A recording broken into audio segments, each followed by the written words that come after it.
তো এইভাবে তো আসলে একটি দেশের পরিবর্তন হয় না। পরিবর্তনের জন্য এত মানুষ জীবন দিল, রক্ত দিল, সেই পরিবর্তন কি আদৌ হয়েছে? তাহলে প্রায় 2000 মানুষ শহীদ হলো, রক্ত দিল, 30,000 আহত যোদ্ধা, এত বড় গণ অভ্যুত্থান, সেটা কি ব্যর্থ হবে? 8 আগস্ট যাদেরকে নিয়ে শপথ পাঠ করানো হয়েছে, তারা কি গণ অভ্যুত্থানের শক্তি ছিল? আমাদের তরুণরা, যুবারা রক্ত দিল, সংগ্রাম করলো, অথচ কয়েকজন এনজিও ব্যক্তিত্বকে উপদেষ্টা বানিয়ে দেওয়া হলো। কারা বানালো? আপনারা নিশ্চয়ই দেখেছেন যে সাবেক উপদেষ্টা নাহিদ ইসলাম তিনি কয়েকটি গণমাধ্যমে সাক্ষাৎকার দিয়েছেন, যাদের উপর বিশ্বাস রেখেছিলাম, বিশ্বাস করে ভুল করেছি, তারা জাতির সাথে গাদ্দারি করেছে।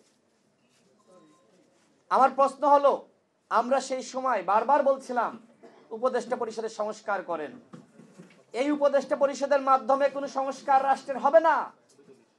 এই উপদেষ্টাদের সন্তানরা বিদেশে পড়াশোনা করে, তারা কেউ রক্ত দেয়নি, সংগ্রাম করে নাই, রাজপথে নামে নাই, ওরা গণ অভ্যুত্থানের কি বোঝে?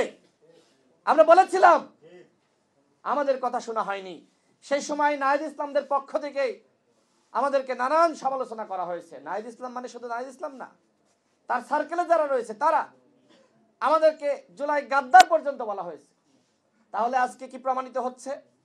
নাহিদ ইসলামের বক্তব্যের মাধ্যমে প্রমাণিত হচ্ছে তারা ভুল ছিলেন আর আমরা সঠিক ছিলাম। তারা ভুল ছিলেন, আমরা সঠিক ছিলাম।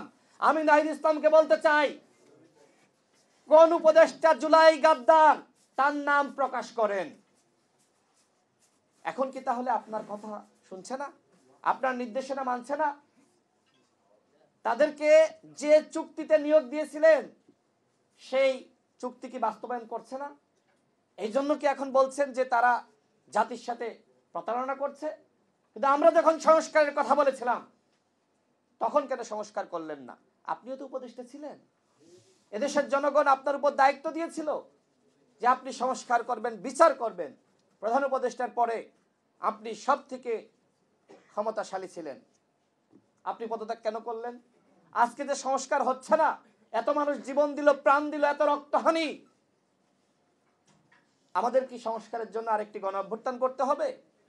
তাহলে কি এদেশের মানুষ 10 বছর 15 বছর পর পর শুধু জীবনই দান করে যাবে?